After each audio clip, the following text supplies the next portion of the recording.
Live from the rooftop of the Hermann London Real Estate Group in beautiful downtown Maplewood, it's the St. Louis Realtor Podcast with your host, Adam Kruse. Hello, this is John Charlton at USA Mortgage, and this is your Mortgage Market Minute. So you own a home and you want to move. Upgrading, downsizing, relocating, this is an exciting thing, but it also can be anxiety-inducing. So to help you along, I want to introduce you to the 3 Ps of buying a new home while selling your current home. Simply put, the 3 Ps are just plan, plan, and plan. Number 1, you need a financial game plan. Most of the anxiety people have with this process is tied to how they will navigate it financially. Will I have 2 mortgages? If so, for how long? How much will I need for a down payment? How much will my current home sell for? That brings me to point number 2. Plan out your move with professionals. You should contact your loan officer, your realtor, and in some cases, your financial advisor to fill in the details of a timeline as to when you should be putting your home on the market, when you should close on your new home, and when you should actually move. Number 3, execute that plan. It might sound cliche, but once your plan is in place, take it one step at a time. Need someone to help you with your plan? Call me, John Charlton at USA Mortgage, 314-517-0262.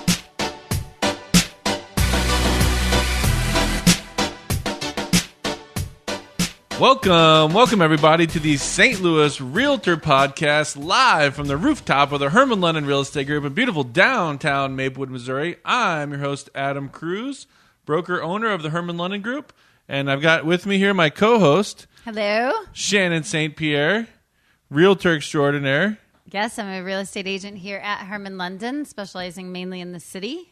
Mainly in the city. You're the city gal. Mainly in South City, yes. Mainly South City. Yeah. Buyers, sellers, investors, a lot of investors. Yeah. In the city. There's a lot of investors these days, isn't there? Yes. Okay, well, we're excited to have you today because we are going to go over this beautiful list that Shannon made, and she calls it 10 things to do to maximize the sales price of your home. Yes, so this is for sellers. And so I did a presentation the other day for a company. It was a lunch and learn, which I occasionally do. And I really pared down the 10 things that really will help you maximize the sale price no matter what your pricing strategy is, even if you're going to market as is. Let me ask you real quick. You went to some company's office and you made a presentation to them about selling their home? But it was not a real estate company? No, it was not a real estate company. So it was a company that does lunch and learns. Okay. Company. So just had a kind of a contact there, and so went in and did a seller's presentation. So someone watching the show, listening to the show today, would you go to their office and do a presentation like that too? Yes. So I have a buyer's presentation and a seller's presentation that I've done for these lunch and learns at companies. Interesting. Okay. Because we have lunch and learns here, but they're always usually like real estate related, kind of. Right. And so there's other companies that are not real estate related. They're just trying to add value to their employees. Right. So it's a value add for the employees. They do these continual, like, educational things. Most of the companies just do a range of topics during their lunch and learn. So anything from financial to health. And then I have done, some for buyers, and then this one was for for sellers.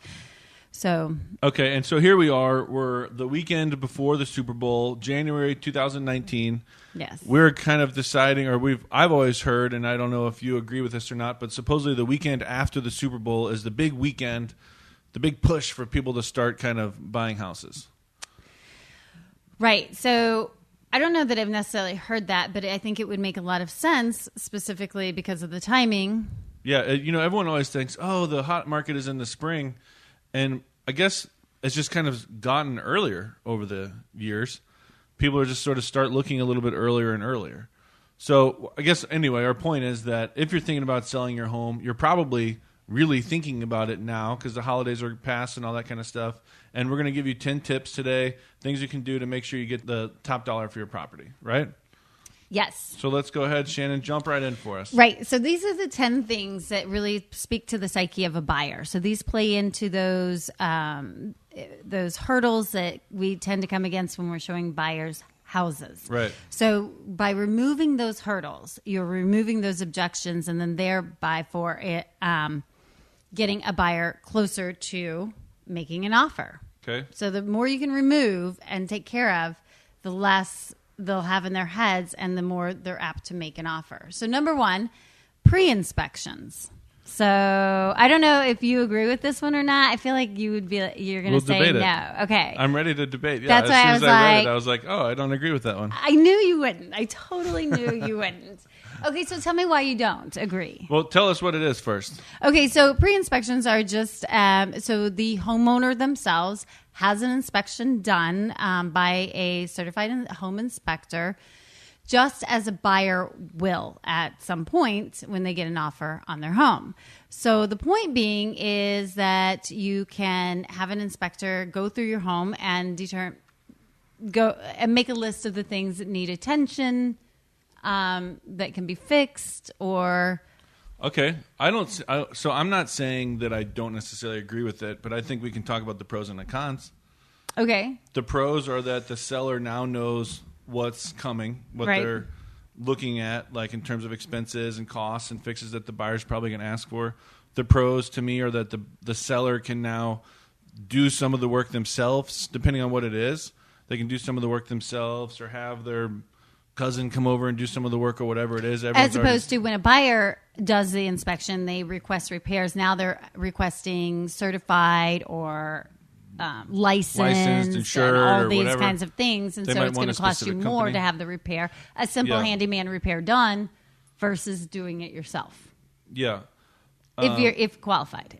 So then the pros are then once the buyer gets the inspection done, they won't find as many things, ideally, because they probably fixed a lot of the stuff already. Right. Right? Right. Are there other pros that I'm missing?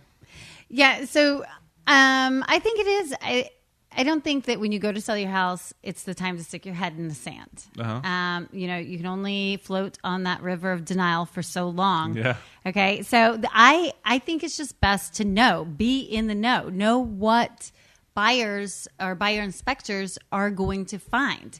And I think one of the best examples of why this is to your benefit is I had a buyer a couple months ago, and they put an offer on a house, and there were 8 offers. We won. We were well over asking price. Congrats. Yeah, On but winning, at least. yeah, we're winning, right? But here's the thing: so we go to do our inspections pretty quickly, actually, and it wasn't that there was anything major wrong, but there was a long list of stuff. I mean, even I was starting to feel Little overwhelmed. All kinds of little stuff, just tons of it, though. And she backed out of the contract. She didn't even want to respond on the inspection notice saying... Your buyer didn't even want to make any My buyer request. said, you know what, this is just overwhelming. All this says to me basically is that they are not paying attention to the house and they weren't taking care of it. I'm out. So we do a mutual release. We back out of the contract. And, I know for a fact that there's no way all 7 of those other buyers could have found homes in that short amount of time. However, it went back on the market and it sat on the market. So those other 7 buyers clearly didn't want it either, because now they're going, oh, it must be defective. And even though they had this inspection report to possibly show the other buyers' agents, they were just in their head. It's a whole new mindset. Okay, And so it sat on the market and ended up selling for well under the original asking price. Okay, so we don't know. The point is, we don't know what the psyche of the buyer is going to be, right? And so they were freaked out about it. They thought this house must have been owned by scumbags, essentially, who don't know how to, And who not didn't take scumbags. any care of their home. They Basically. just not paying attention, not doing the maintenance, and Not they were scumbags. You're right. Yeah. Yeah. I mean, it just wasn't, it was just a lot of stuff. Okay. So I think having a pre-inspection gives you that opportunity to button up the house and address those, all those little fixes, that you can hire a handyman to come over and address. And then it just looks like you're paying attention and that you're taking care of the house. And that, to the psyche of a buyer, says, hey, if you're taking care of this house, this is a really great, solid investment. I want someone who's been taking care of a house. What if I get my home inspected and I find out about some big problem with the home? Now I have to disclose it. Right. But so again, that river of denial is only, going to... I love that. Okay. So is only the good buyer for was so gonna long. find it anyway, is The gonna be buyers, your point. if it's a true major defect, I don't care if it's a inept home inspector, they're probably most likely going to find it anyway. So again, this is just getting ahead of it, and it allows you to go to market and say, okay, I'm not going to fix it. I'm not going to address it, but here we're going to appropriately price the house, and we're going to disclose it because we're going to just be honest. It allows you to go maybe get some information on how it can be fixed and what the cost would be, and then that it can be presented to potential buyers. Because the worst thing you can do is just leave it up to buyers thinking, because they think, oh my gosh, it's going to cost $1 million. I'm like, the house doesn't even cost $200,000, but in their heads they're going, but this is going to cost $1 million. So it's the worst and scariest scenarios, and the unknown is always worse than just having the facts. Well, I do totally agree with that. I think, we're walking through a house, we're with a buyer, and they see something that needs to be fixed, right? Like, there's a leak in the roof, or something like that. Right. And the ceiling of the bathroom on the first floor, right? And they just assume, oh gosh, that's going to be thousands to fix that. Right. We're going to have to rip out this whole bathroom. Oh my gosh, we're tearing the house down. But so they assume that it's going to cost a lot, and so they might not even buy the house. Or when they do make their request, they will ask for a ton of money. And your point is, hey, either fix it ahead of time so that it's not even like an issue. Address the issue and then fix whatever damage occurred. Or if you don't want to, or you can't, or whatever, depending on what the thing is. Would you just like take the bid and tape it right on the thing and go, hey, here's the bid. It's going to be $200 to fix. Yeah, or, where the book is, the sign-in book, I would just leave out some information for it. And I do think that you can use these pre-inspections for marketing as well. So you can leave them out, give agents access, or have a copy sitting out on the counter when buyers come to the home. Because I think again, you're taking away that unknown, and now they at least know. And people rather know and feel like they know what they're getting into, and it's easier for them to make an offer. Should the seller expect that the buyer's not going to get their own inspection now? No way. I don't. I think that if a buyer's agent is working in the best interest of the buyer, they're going to highly encourage. Yes, they're still going to get their own inspection, and that inspector is certainly going to come up with their own list of stuff. They're going to find different things, but it's not going to be a long list, and at least you'll know if there's anything major. So, okay, when I first read this and you said I was going to be against it, and I was thinking, like, don't bother having them over. Just have us over. We can come over and kind of, like, point out the things that people are going to see. I think you may have convinced me that it's not a bad idea. I rock. What? You do. What all inspections should the seller do? Should they do radon and sewer lateral? I mean, they should do sewer lateral, don't you think? I think, I rarely have anyone that's ever going to walk on a sewer lateral. I think it's just usually I would just have the main building inspection done. So why not the sewer lateral? Go right ahead. Because I do think that because the buyer's not going to walk away from it because they're going to assume the seller's going to pay for it. Yes. Yeah. Same thing with radon. And sewer lateral, you go fix the sewer lateral. It's one thing versus going, here, you need to do this, and creating this really long list of things. And it's a pretty expensive, I'd say save the money, put it towards the building inspection and make the house look buttoned up. Okay. I think we beat that one to death. Yep. We do want them to have us over though, right? And kind of talk about what we see and what we notice and little things. Because the inspector is not going to point out like, oh, the baseboards need to be touched up. Okay, so, yeah. Am I jumping ahead? Yeah. Sorry. All right. What's the next one? So, number 2, curb appeal. So, most often people think, okay, let's throw out a nice potted, colorful plant or something of the sort, maybe a few bushes. But this is really much more about taking a methodical approach for the exterior, just as you would for the interior. And what I mean by that is, there's these companies that come out and will wash roofs. Do power washing. Yeah. So from literally top to bottom, you can make a roof look in great condition, if not almost new, by just power washing it.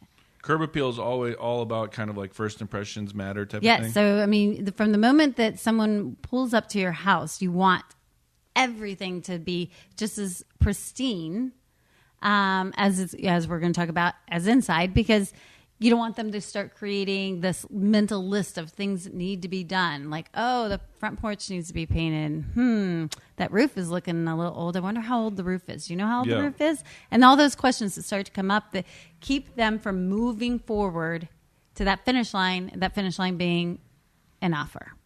Well, on our website at hermanlondon.com, we have where people can download and get like our home staging guides and stuff like that. Yes, it's a step-by-step, room-by-room guide. Step-by-step, room-by-room guide. But one of the things that was interesting to me in that guide is it talks about like the front door. As realtors, we're often the ones kind of opening the front door, but you go up, and if the front door is kind of like all beaten up and scratched around the handle and the doorknob's all junky and stuff, it does totally set a first impression, Right. And I think what sellers have to remember is that realtors are walking up to that front door, and they're not just walking through it. You're standing there for a good 30 seconds to a minute at least while we're getting the key out. So in that time frame, buyers are sitting there looking around, looking up, looking down, and they're starting to make mental notes if things need attention. And so already that list begins, and so do the objections. Okay, love it.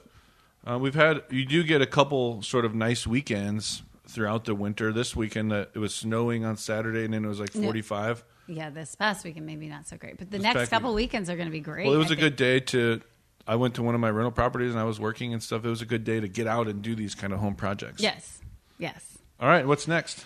So number 3, cleaning. So this is a big thing of mine, and I think I've said this to you before, and I've said it in other podcasts too. I think a home should be white glove clean, and what I mean by that is someone should be able to walk into a home with a pair of white gloves and take their hands across any and every surface. So the top of door jambs, all the lighting fixtures, all the way down to the baseboards, and still walk out with white gloves. I'm having flashbacks to my childhood. My mom would come and check my cleaning job, and she would always find somewhere to look that I'm like, I didn't think to clean there. Yeah, and most people do. So I will say that most people can get so many of these items on this list dead on right and spectacular, and cleaning is the one that people fall off on all the time. So it's just, and it's not personal. I mean, this is just business, right? So selling your house really needs to come from a point of information, not emotional standpoint. So I really encourage that you hire a cleaning service, unless you're really willing to go from corner to corner, from top to bottom, get on your hands and knees and start scrubbing baseboards and walls and lighting fixtures and light switches and all these sort. Hire a cleaning service that does this. It's well worth the money. And when someone walks into a house that's absolutely spotless, it again plays into that psyche that the home was well cared for, and so it starts to calm their nerves. And every buyer is different, and some buyers are super sensitive to that kind of stuff. And I can picture somebody going, "This is icky. I want to go." Right, and it happens all the time. So I can't tell you how often, like, I'll be sitting in a home that has so many of these things right. And yet we will be there, yet the buyers will be like, so are they going to clean? And I'm like, no, this is clean because this is on the market. Here you go. And then they go, can we ask to have it cleaned?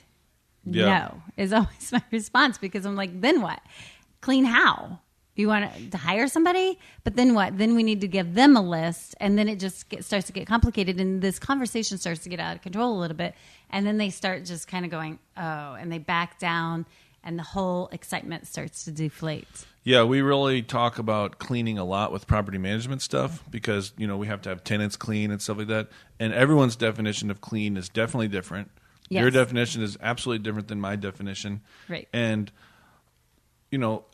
I guess what you're saying is let's make it so the buyer doesn't have to think about that, so the conversation doesn't even come up. Each of these really are about removing those hurdles, those objections, and those questions. Because most likely, even the seller, no matter who they hire, they're probably still not going to be perfectly satisfied because cleaning companies even don't do a perfect job. Yeah, and there are some that kind of specialize in this. But, so hire a cleaning service to do a majority of it.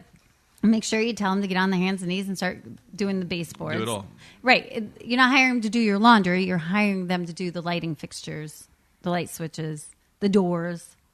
Yeah, the stuff that you probably sort of not even noticed, maybe, because you clean your house all the time. Let's assume everyone on this podcast cleans their houses all the time. Right, on a regular basis. And so, but there are probably things that they're not cleaning that they don't even see. Right. And some people just don't. That's just, husbands and wives have different definitions of cleaning. I mean, unless a dust bunny is literally biting my husband in the butt, what? Where I'm like, I like everything dusted. Yeah. I mean, I remember years ago with our office, I just don't notice things that are that dirty. And you guys, I think you even had to come to me and be like, can we have the office cleaned a little bit more often? I'm like, what do you mean? Right. And so I'm like, oh, I never even noticed. But yeah, so now we do. And, yeah, so. Okay, number 4. So the smell test. And the smell test? The smell test. Okay. Every home has a smell. And again, it's not personal. It's just cooking. Odors from cooking, living life, odors, pets, cleaning, burning candles. All that just kind of settles into the fabrics of your home and create a smell. So it's not that it's necessarily bad. I certainly have gone into homes where it is slightly offensive. Yeah. And if that's literally the only thing in the entire world that's wrong with that home, this is not going to inhibit somebody from making an offer, perhaps. But this is all about playing into that psyche of the buyer and removing anything that could become an objection. And these are the things that you have true control over. So you need to go through. This kind of goes in hand with the cleaning, and you need to wash everything. So take down curtains if they can't be washed. Throw them in the dryer for 10, 15, 20 minutes with the dryer sheet with a couple drops of essential oil to freshen them up. Same thing with pillows, but bedspreads, bed skirts, everything that can be washed, wash it.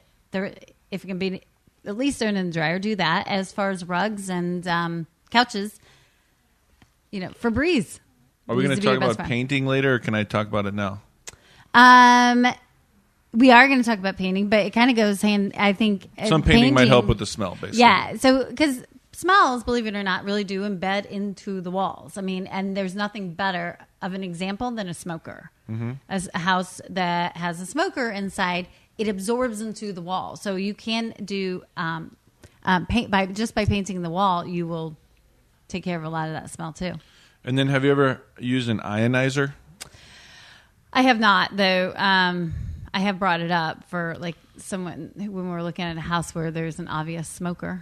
One of my rental properties recently, the tenants moved out and they smoked, and actually they had a guest there for 2 weeks who smoked in the house. And so I had to hire a company that brought out an ionizer. Did it work? It did, actually. Okay. It's crazy. It worked. Okay, but you can hire a company. You can rent it versus having to buy it, right? Yeah. It's funny because looking into it, I think I paid more to have them come out to do their ionization than I would have if I just bought the machine myself. Okay. But I think that was because, they did their normal service, and then they ended up leaving it extra long because there was the smell didn't go away or something like that. But it was expensive. I think I paid $500 to have it ionized. But I guess our thought was that I would have gotten at least $500 less if it would have smelled like smoke. Yes. Or I would have had to repaint everything. Yeah. Which I don't want to paint the whole house. So. And it cost you at least $500 to have someone come in and paint. Yeah. So if you have a really bad smell, you can consider using an ionizer. And opening up windows for a couple of minutes every day to kind of just do the full air exchange in addition to those other things we just mentioned. You mentioned Glade Plug-Ins are not a solution? I did. Oh, gosh. Have you not walked into a house where they just... It's too much smell. Oh, and it's nauseating. And I've had buyers turn around and walk out and end tours of the home early just because it's too overwhelming. Okay. So we want to get rid of the smell problem, not cover it up, because covering up doesn't work. It just mixes with it and makes it worse. Number 5. Declutter, and then go through and declutter again. Are you what's the new Netflix show everybody's watching? Oh, right. Kamari. Is it? It's tidying up or something like that? Yes. No. So it's all about that though, right? It's not really all about that, but it really is about moving. You know what? You're moving. Pack it up anyway. Pack up everything that's not essential to this process or adds to the house, and put it away. I don't recommend necessarily just throwing it into the basement or the garage. You know how you've walked in the garages and opened a door and it's just totally full. Yeah, so full of boxes because that just conveys there's not enough room. in the home itself. So I do highly recommend getting a storage unit or one of those pods that they will deliver to your house, and you can fill it up. They'll come and take it away and then deliver it to you wherever your new place is. Okay, so sometimes when I go to somebody's house and I'm kind of, we're talking about what to do to get the home ready, and we're in the kitchen and I'm like, oh boy, how am I going to handle this one? And then I say, you get to have 2 things on the counter. Right. Everything else is gone. And they look at me like I'm crazy. Like, what about my coffee maker? I'm like, all right, that's one. What about my knife block? Probably could put that in a cabinet or something, right? Like, right. You can legit get rid of everything on the counters. Well, part of the decluttering process is going through every cabinet, every closet, every drawer, and taking out everything that you don't need during this process. Because again, if it's not a news flash, guess what? Buyers open up cabinets, they open up closets, and things are just shoved in there. Then, or they're crowded. Then, just says there's not enough room. It's not spacious. So I actually really like this one. So this has a few benefits. It's depersonalizing the home because they want the buyer to feel like it's their home, not your home, right? It's making the home look bigger, like in our example of the countertops or like a living room that has just kind of toys and extra cabinets and all this kind of weird stuff everywhere. And then also it's going to make moving easier. Right. Right. So, I mean, like I said, you are moving. So it's just getting a really big head start. So when you think about how much you should pack up and what declutter means, I'm like 70% should be gone, packed up. To your point that you just said too, you need to depersonalize. So take down all the personal photos. I think anything that's collectible. A lot of people have these collections of whatever. Mm-hmm. All that needs to be packed away because I'm sure you experience this. Don't your buyers, if they start to see personal photos, they go to the person? Yeah, we just start looking at them. Yep. I know this person. Yep. And then they start talking. Like, it draws their attention away from focusing in on the house. Yeah. And as does collectibles. Right. Because people stop and look at them and go, oh, wow, this is really interesting. And then the conversation diverts Yeah, to like this something guy else really likes He-Man. Like, okay, but that doesn't matter. This is supposed to be your house. But like now I'm going to think of this room as the He-Man room. Yes, right? They do. I know when we moved about a year ago, and as we were moving, I'm going, I really wish I would have gone through this stuff and thrown it away. I'm getting mad. I'm like, I really think we need to have a garage sale now. And then all we did is we just put it right down into the basement. Right. So this is a great time to start donating it, have a garage sale, get rid of it. I mean, the more you lower keep, your moving costs too. The more you have to move. Right. Okay, number 6. Ding. Here, repairs and updates. Repairs and updates. But repairs are different than the updates. So the repairs are those things that you've been putting off, like anything that's duct taped in your house probably needs to now, and those ingenious DIY projects that you're very proud of yourself on. It's time to pay the piper. I had a friend whose house we'd go to growing up, and they had a fan in their living room, and it was missing a blade. Okay. And it's just like, it kind of was like wonky all the time, But for years, I would go over there, and the same fan was there. And to them, that's like a member of the family or something now, right? It's like, that's our fan, But you don't see it after a while. All those little... that's exactly right. They don't see it. Yeah. And I mean, I have those. I know that, there's, so those tiny holes in the somewhere, or the broken drawers, the, missing knobs. You don't see it. My sink at home, when you turn it off in our kitchen, you turn it off and you kind of have to move it a little bit to the right for the water not to drip a little bit, Yes. That's something I should definitely fix before But why? list the home. It doesn't affect your living. You know how to work it, and Right. life is busy, and it's crazy, and it's only going to get busier and crazier. So Everyone's house has that stuff. Everyone's house has those things. So now's the time to go room to room and determine what is broke, what needs attention, and call in the appropriate handyman, plumber, electrician, whatever it is, and just address those items. Okay, now you're going to talk about updates because I've got some comments after you comment. I know you do. So the updates can range from anything minor to major, but I think people think some of these updates just are over the top, and there are some really simple things you can do. including painting, updating lighting fixtures. If you don't have all white outlets, that's another thing. Plumbing fixtures, possibly, are all very simple, very inexpensive things that you can do to really reface a home. So here's a common objection that we get from the seller, right? Well, I don't know what the buyer's going to want, so I don't want to spend money painting this room if they're just going to come in and paint it a different color.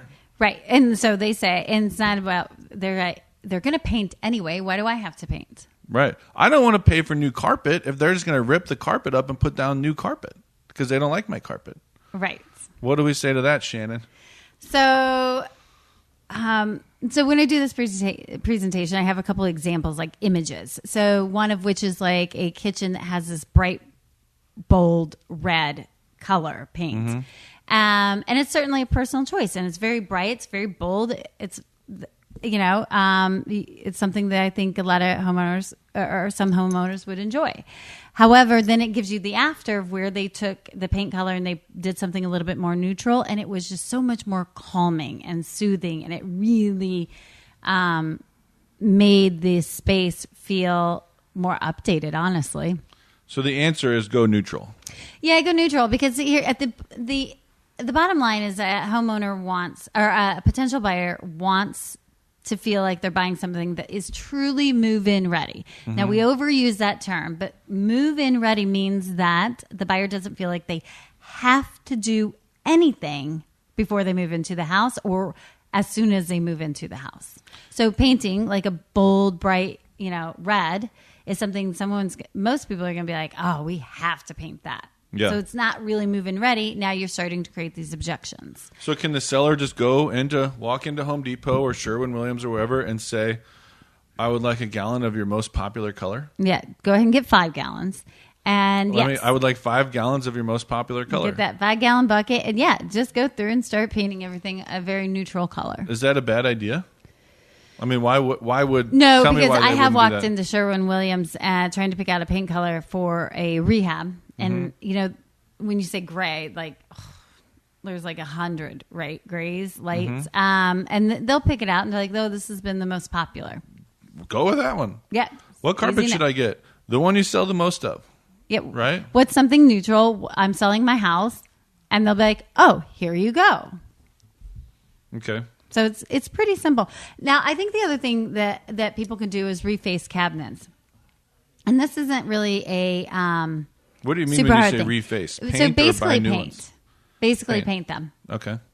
So, in this example I have on the slideshow that I do is there's a couple bathrooms. So one in particular has an oak cabinet, right? And this flat, large mirror and a lighting fixture, it just screams 90s, right? Mm-hmm. So by just simply updating the lighting fixture, they didn't change the mirror, but they did add a frame to it. They painted the cabinet and painted the bathroom itself. It completely looked updated. So you took something directly from the 90s and made it look like it was right on trend with today. Perfect. I mean, so you can do this with kitchen cabinets as well. So if you have those older, not necessarily older, but if you have oak cabinets, they're very easy to paint. If you're pretty confident in your painting skills, and they have special painting products for cabinets that you can get. Changing out a few lighting fixtures, even adding a backsplash if you want to take it up a notch, change out the countertops. None of that is major, but it most certainly has a huge impact. So in this, we're saying do the repairs that you found in the inspection. And any repairs that you've been ignoring. Because they might not come up in the inspection, right? Right. But then also do some of these updates. And the big thing is that let's say it costs $20 to paint the cabinet, right? Right. And you think, well, why doesn't the buyer just do that? Because they maybe can't have that vision. They just don't see it, or they don't want to do it, or something, right? Right. But by you doing it, now it's not even a question. It's already done. And I believe that they will absolutely get more money for their home and sell it faster if they do some of these updates that they know the next buyer is going to want. Absolutely. So some of these bathroom examples, and most especially the kitchen examples that I have, it's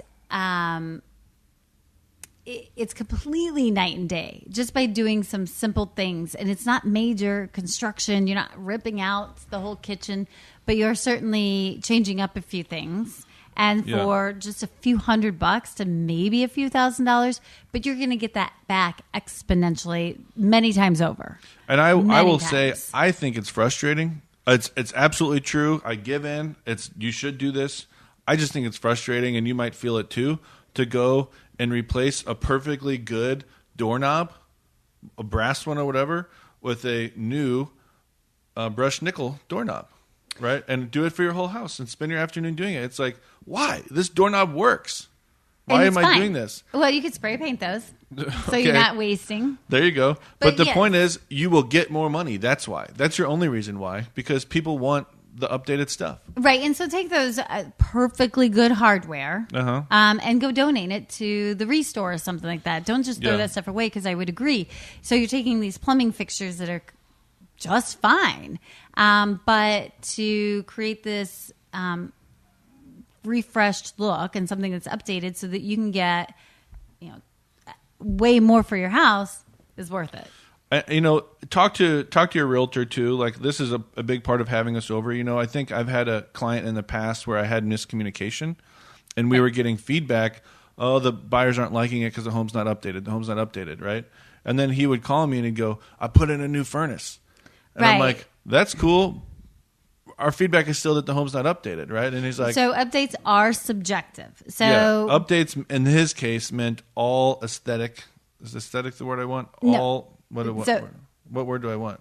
What we wanted him to do. So he's like doing the roof and the furnace. He was and doing the AC. wrong stuff, and what he needed to be doing was painting and putting in new plumbing or bathroom vanities and stuff. Right. So this is, before you go through all this list, this is most certainly the stuff that you can start taking charge of. However, I think it's also really important to talk to a real estate agent prior to diving into the updates portion of it, just because updates are subjective. And so you also need to figure out who your target market is. So if if it's a first-time home buyer, they might be like, "Oh, that's great. It's new roof, new furnace, new, but this kitchen's outdated." Yeah, they didn't just care. can't. Yeah, These they people don't didn't care. But if it's a second and third-time home buyer, it is a very good chance that they will see the value in the updated systems, and they're the ones that have some experience and feel like they could maybe tackle some of the cosmetics. We had buyers that would come to the open house. They would see the blue carpet, and they would literally be like backing out. While they're like, but it's like, new furnace though. Hold on, like upgraded siding. It is the better siding here than in normal houses. They didn't care. No. So this stuff is important. So I think that there is a happy medium. You do need to know who your target market is, who might be your potential buyer. But we keep saying have a realtor over, but literally, you and I both on our own have been through hundreds, if not thousands, of homes with buyers, and we've seen how they react to these things, and so we can come over and we can basically share that information that we've been collecting over the years, right? Yes. Like, here's what they're going to think. And I may or may not agree with it, but here's what they're going to say. But again, it's not personal, and I think that's the hardest thing about selling your house is the mental aspect too. Home is where the heart is. We love these homes, and we've spent so much of our lives here. But if you really can't approach it from a business standpoint and disconnect emotionally from it, you will make more money too, instead of just being emotional. And so that's why I do think that the agents can help. Number 7. Oh, so this is kind of 7 and 8. So I feel like sometimes these go hand in hand. And when I was talking about these in workshops, I found myself going back and forth and combining these two. 7 and 8. 7 and 8 is staging and photos. And I'm definitely one of those that I run around the office and I will scream about photos all the time. Right. There's all sorts of Facebook groups about bad photos and stuff. Pet peeves. So let's talk about staging first, though. You have it as number 7. So. I do. So I do think that one of the things that you should take into serious consideration is staging. So if in the dream scenario, is you buy your next place, your new home prior to selling your other home so that you can move out. And for one, you make the home totally accessible around the clock, not around your schedule.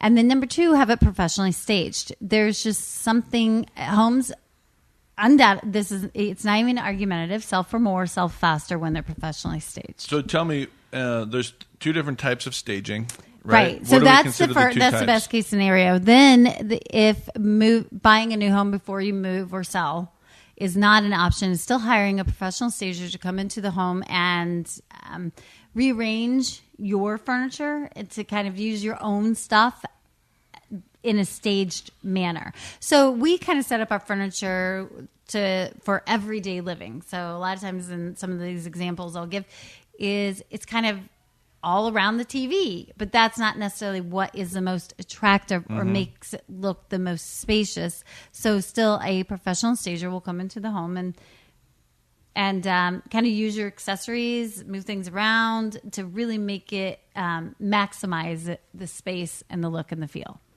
I know that when I go on a listing appointment with somebody, often they ask me a little bit about like, what should I do? Like, should I change this? How should I move this around or whatever? And I like to tell people that I will bring in a stager, my girl, and she'll come in and kind of suggest things to do to someone's home where their furniture's all still there.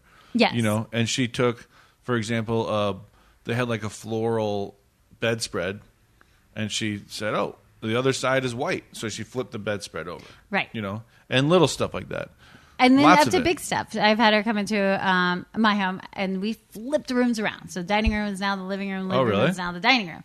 So it's just what makes sense with what you have. She's also really good at, I think, having that third opinion of, decluttering or maybe only using a few accessories. So I do, I think one thing you can do when you're trying to go through this decluttering process is put off some of those accessories and those decorations off to the side. And then I kind of go in and say, show her, it's like, so here's the pile of stuff that might work. And she will pick and choose and turn things around and pull a rug from one room, put it in another, and then put this over here and that over there. And so so it's not bad to leave out some of those items, but then if you are a person who's moved and the house is vacant, yes, then we strongly think that you should hire a staging company to bring in furniture and accessories, modern furniture, modern accessories, stage the home to make it look great. And because if a buyer walks through a vacant home, they can't picture it, and often they go, "Would my sofa even fit in here?" Right? Right. And additionally, they're pointing out now they're seeing like the bad paint job or the crack in the floorboard or whatever, like anything like that. So they're seeing all the imperfections more than they would if there was staging, and they go, "Look how pretty this is. Look how great this could be to live in." Right. So the staging diverts your attention, and it makes it feel like this place you want to be. And it's also buying that. It really does play into the psychology too of the mindset of going, I want this. I want a home that's this cute, or this. Yeah. So even though that's not their furniture, they're kind of almost sometimes buying into the furniture. Yeah, totally. More than they are the house. But they want to feel like that's something that they can obtain. And it's a marketing trick that's been used over and over forever, years, And my decades. brother owns a staging company. But Yes. one of the reason I bring that up, hey Nick, but the reason I bring that up is because people are often, they're tired of spending money before they list their house, right? And so one of the cool things is you can find his company or other companies that will let you pay for the staging at closing. Yes. Which is nice because, like I say, people are just tired of shelling out money. Now they've paid for inspections and all these updates, and we've changed out all the doorknobs and all this kind of stuff. So it's nice to have a company who will kind of work with you on that. And it is. I mean, no one said that selling your house is cheap. I mean, if you're going to do it right, it does take some money, which was why I think you should also talk to a lender at the very beginning of the process to see what the options are. Can you buy before you sell? Lines of credit are going to be very helpful during this process to kind of get you through. But our opinion is everything we're telling you to do today that you will have to take money out of your wallet and spend money on, you will get more money back. Is that right? Exponentially. Okay. Many times over. So if you're doing these things, you're removing all those objections. You're going to get to a buyer to give you an offer. You're going to get an offer sooner and for more than if you don't do these things. And your house will sit on the market for a really long time.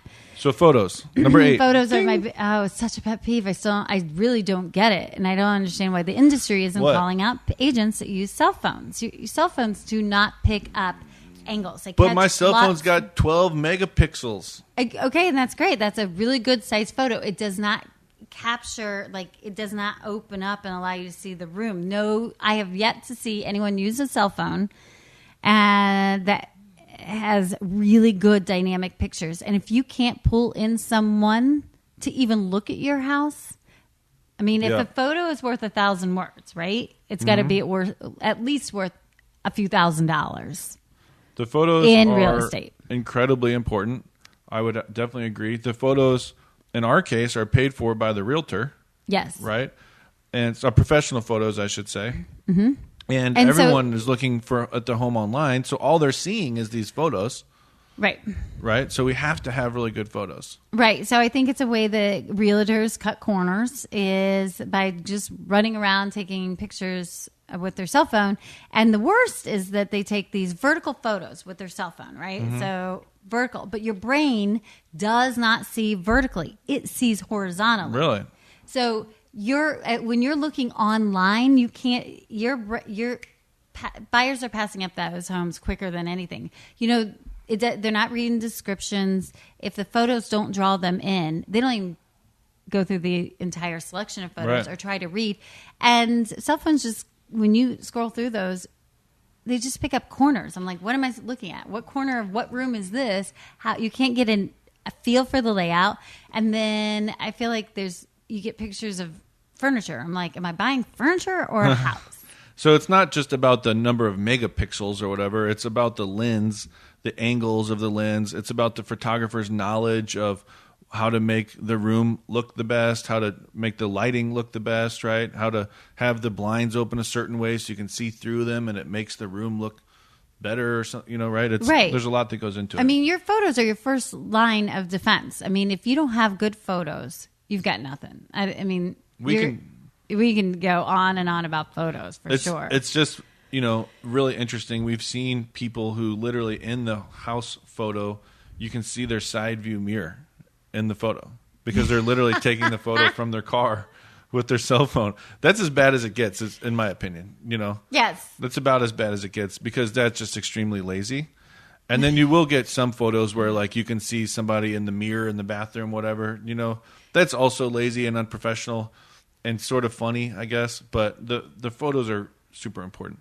I think they're very important. And I think I really am shocked and surprised. I don't know if sellers aren't going onto the MLS or on Zillow or whatever once their listing is active and looking. I mean, sellers need to take an active role in this process.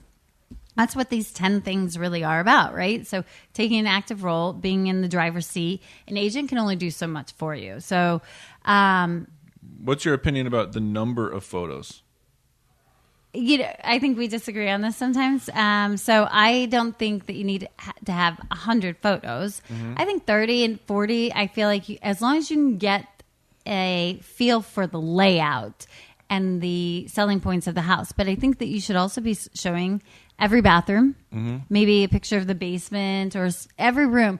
Because the only thing that, if you leave it unknown, then we go back to that unknown space for the buyer and going, oh, he says there's 2 bathrooms. Where's the other bathroom? Mm-hmm. Oh, it must be really bad. Okay, so I'll have to redo a bathroom if I go into that house. So I'm a fan of enough photos. I don't want to have 2 photos or something like that. I'm kind of it depends on the house size, but I'm kind of like a 15 to 20 photo guy. I like the photographer to take 100 and send me 100. And, where everything is based on our past experiences. Mm-hmm. And so I had this experience 10 years ago where the client was looking through homes. And he would look through the homes. And my perspective is that what he was doing is he was looking for reasons to not like a home so he could go to the next one. Because there's too many homes for him to look at, right? Okay. And so he would look at one, click, click, click. Oh, pink bathroom, hate it. On to the next house, right? And he was I felt like he was looking for reasons not to like a home. And so then it amazed me. He got to the next home or whatever, and it had 0 photos whatsoever. And he said, "This one's interesting to me. I want to go see this one." And we did. We went and saw it. And I don't know. It was 10 years ago. so clearly you didn't buy it because then you would have finished out your story with, and he bought it. Yeah, but my point is, we went.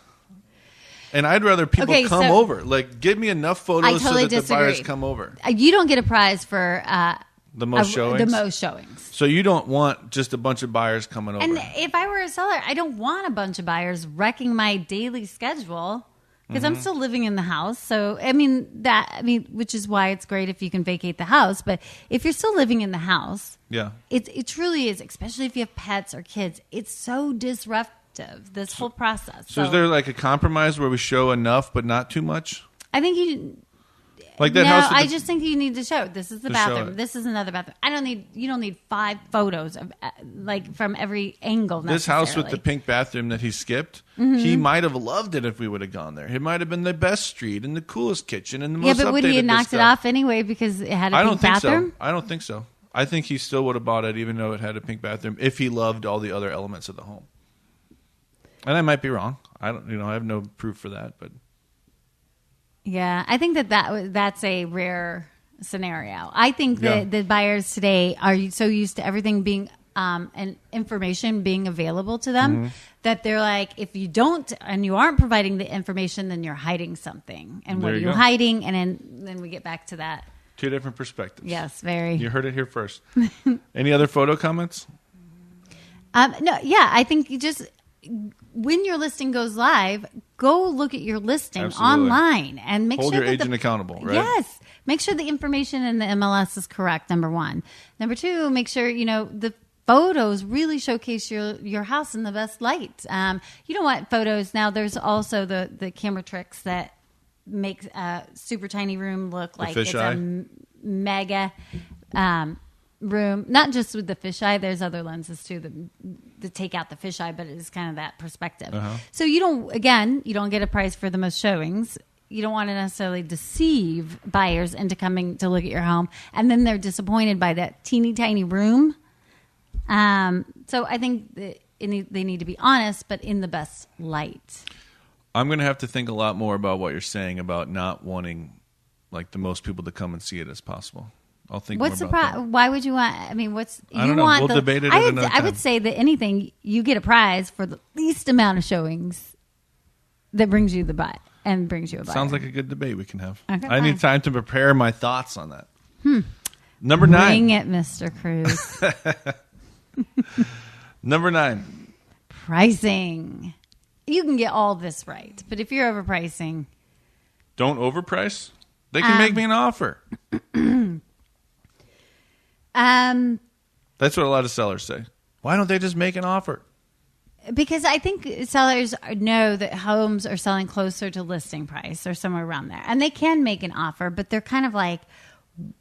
So here, the one thing I want to talk about is there's a difference between cost versus value versus price. Okay. So, cost is history. Cost is what you paid for the house, what it cost you to live there, the cost for the updates, the repair, the maintenance. That's history. It is irrelevant to how we price a house. Okay. And value is subjective. So what you value versus what I value versus what the next guy values. Value is what we talk about, market value. Value of like amenities in the home, like some, like one person might like a jet tub and think that that's a really great thing. Meanwhile, I hate jet tubs. I think they're just nothing but trouble and dirty.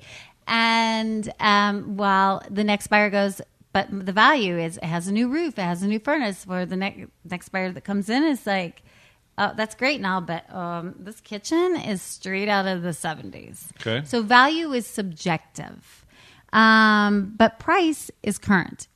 It's the here and now. It's the present. So price is all based on what we can price your house at right now. Okay. And so it's not based on what you think is a really great feature of your house, or it's not based on what you paid for it. It's based on the market and the current conditions, timing of the year. And I think it's really important to know your competition. Go out and see what other buyers are seeing. If they're going to come, if you have a 3-bed, 2-bath house, then they're probably going to hop back in the car and go look at the other house that's 3 beds, 2 baths in that price point range. So go see what the buyers are seeing. Know your competition.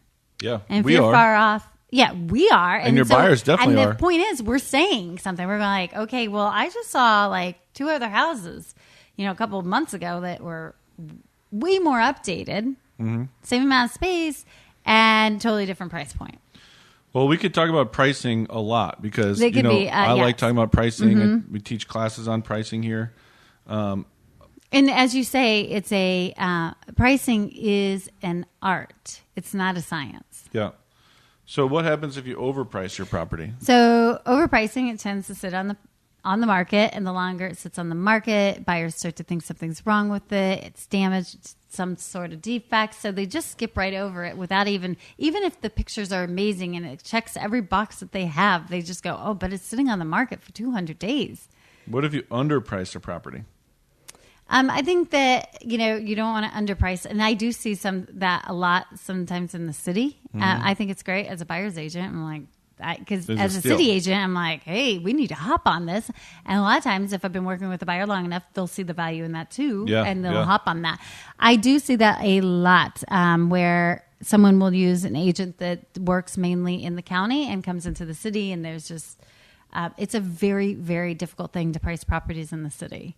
And so that's where having an agent that knows your area is going to best serve you. It seems to me like overpricing your property is always a bad idea, and underpricing it is usually a bad idea. But like if it's a super hot market and you just slightly underprice it, then we don't want a bunch of showings. You're saying, not necessarily. Don't we want people coming in and bidding on it? Yeah, I think it can create a bidding war. Okay. But I think that it can be a risky move. You can't just assume that that's what's going to happen because we don't know sure how many buyers are out there this particular weekend that we're going to throw it on the market. And if you underprice it, you might just have one show up because everybody else is out of town, and then they get it for the listing price. And so they got a great deal, but your big plan of trying to create this bidding war just was an epic failure. So it's important for the people, listening or watching our podcast that they sort of educate themselves. And this is where the agent really does come in, but you need to be asking. Yeah. And we have a chart. Right? Yeah, there's a chart that I use that shows the that I get from the Realtors Association. So it's not something I created, but it shows it the longer that a house sits on the market, the lower under the list price they get. Yeah, because what we'll see is someone overprices their house. Everyone because sort they of just want to see, quote unquote. Let's just see. What's the worst that can happen? We'll just see. Then everyone comes and looks at it. They think it's overpriced, right? Or they really start pointing out the bad things. And then a week or a month later or whatever, we lower the price to reasonable, but the buyers have already written it off. They've already moved on. And now it's sitting on the market and they're like, gosh, seems like a great house in a great area. Why didn't somebody already take that? Yeah, I must be missing something. Yep. So number 10. 10. Be available. It shocks me. If you're going to stay in your house, you can't turn down a showing. Don't turn down a showing. I'm with you. I can't tell you how often people turn down a showing. And I get that it's super duper painful and it's disrupted to the normal day life. But if you turn down a showing, buyers don't typically come back. And agents sometimes forget, like, hey, remember that house? I mean, because we've got several clients, so we can't keep track of all these. Let's showings, just say it. The buyers and the buyer's agents are kind of rude, right? They might make a request at the last minute, right? They might make a request even while you're watching your favorite TV show. Yes. But you should just honor their request, right? And let them in. It's brutal because it will be last minute. It's super disruptive. But here's the thing. My one little caveat here is if you're doing these other 9 things perfectly, you don't have to be it doesn't have to be disruptive for very long. Love that. Because you're gonna hit the nail on the head with everything. Someone's gonna make an offer. It is super inconvenient for the seller to just let all these random people come through their house during the day or at night or whatever. You got to pack up your kids, pack up your dogs, get out of the house, leave for 2 hours or whatever, but it's important for the people to be able to come through and see the place. Right. So I always advise, especially for the first weekend that a house is on the market, like just plan to be gone. Go away. Put the dog away. Put the dog in a kennel for the weekend. Go, to a basically stop thinking of it as your house and start thinking of it as someone else's house. Yeah, I had a seller one time who would only allow showings on Mondays. I do see that a problem occasionally, it was a real problem. And I'm like, wow, I can't even make that. So now I have to find another agent because those are the times I have scheduled. I have it every week on Tuesdays and Thursdays. I go to do a class, and so that's ironically the only time that showings are allowed. And I'm like, so now I can't even get in there myself. Now I have to find another agent to show my buyer. So it honestly never happens. Yeah. And if we're going to go out and look at 6 homes tonight and one of them says no, we're just happy to go look at 5 homes tonight. Yep, we're fine with 5, and then we forget to follow back up. So agents should be doing that as well. Sellers agents, listing agents, should be like, I'm so sorry, they just couldn't make that time, but we really want you to come back, and be on you until you come back. So, but I've never had a listing agent do that ever. So how do people get a hold of you, Shannon, if they want to ask you some more questions about this amazing presentation you put together? Yes. So you can call or email. My email is shannon@livingtowergrove.com. Phone number 314-583-0070. And our podcast, we're really trying to get it out everywhere. We love getting feedback from everybody about topics, guest requests, questions they want us to answer on the show. So we really want you to email podcast@hermannlondon.com. And if you get any value out of this, any value at all, if you found one thing valuable in today's podcast, please leave us a review on iTunes. Yeah, we'd love that. Thank you very much for watching or listening, and take care.